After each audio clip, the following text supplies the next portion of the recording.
That's right, Ms. Drummond. Some individuals face social barriers that limit access to healthy foods and physical opportunities. Barriers include lack of economic stability to afford healthy foods, inability to live in neighborhoods with gyms or spaces for exercise. That's right. Insufficient education and secure jobs that offer benefits like health insurance and other things that will help you manage your diabetes. Absolutely. You know, Byron, when you think about zip code, how zip code matters, right? Chandra, you know that. Yes. I mean, when we think about safe spaces to walk, you're not going to walk if you're used to a gunshot going off, if you're concerned about safety. And so, you know, or if you don't have food, right? If you don't have food, or the closest food might be 7-Eleven. You know, they have lots of foods with salt in them. And so these are very important, you know, things that we must consider. HCDI offers a diabetes prevention program called the DPP that helps individuals with pre-diabetes delay or prevent type 2 diabetes by helping them eat healthy, increase physical activity, and lose weight. So team, you know, when I look at the data and I think about our family, right? My grandmother had diabetes. And I remember her taking that insulin shot. Yeah. Oh, I remember, right? And I've had aunts that have had diabetes. I don't know too many families that have not been affected somehow by diabetes. Byron, you? Yeah, Ms. Drummond, in 2023, I was diagnosed with diabetes, and I was fortunate to be able to do well with it.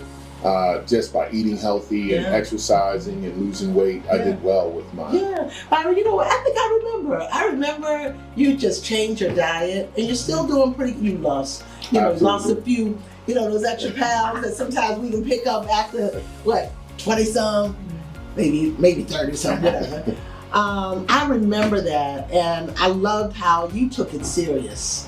You took it serious. Yeah. What about you, Shan? Well, my grandfather, he had diabetes, insulin type 1 diabetes. Oh, he did? Okay. Yes. Okay. So he ended up passing away after a series of strokes. Really? Wow. Yeah, I was never able to get it under control. Wow. So, I mean, it's just unfortunate, but sure. It's a history there. Now, you know, Sean, I'm so glad you mentioned that, because actually you can have type 2, but be at such an advanced stage that you have to take insulin. Okay. Yeah, so it's most likely, I don't know, obviously, but most likely, unless he had it when he was a child. Right. But adults, you can. Type 2. Yep. So it's still type 2, but you have type 2 non-insulin dependent and type 2 insulin dependent. There you go. Wait a minute, I thought I was bringing in my clinical time, but you bringing it good. No, that's absolutely. But what about you? My family also has history with diabetes. Really? Yes. On my mom's side, my grandmother. Yeah.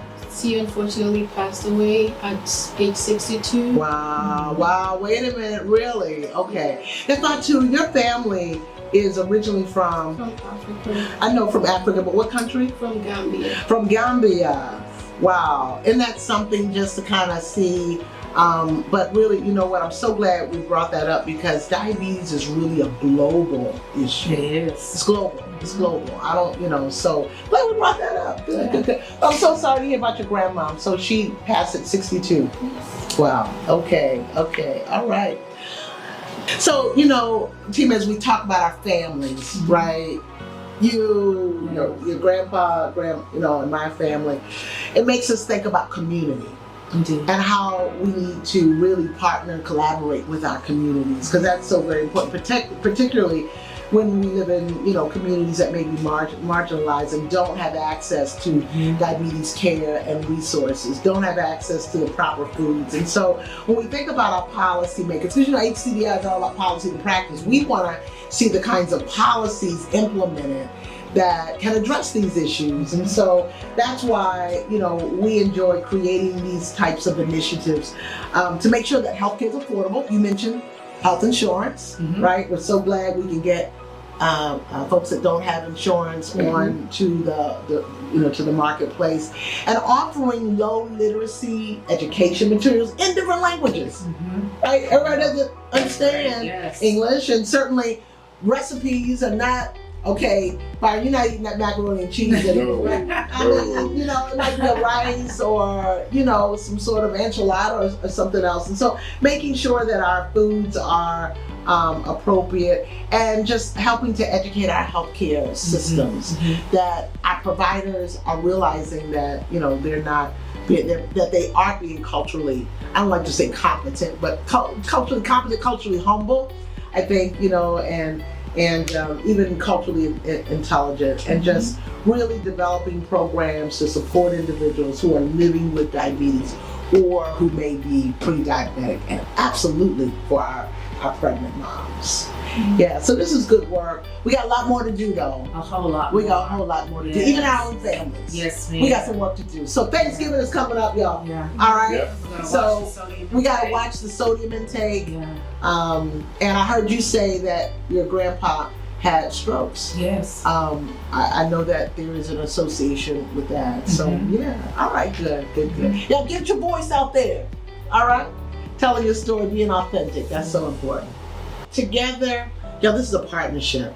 It's going to take all of us, doctors, our providers, our health systems, health plans, our policymakers, together for us to build and bridge the gaps in care and improve the quality of life for individuals living with diabetes. It's costing, we didn't even talk about the economic impact of diabetes, but it's tremendous, right?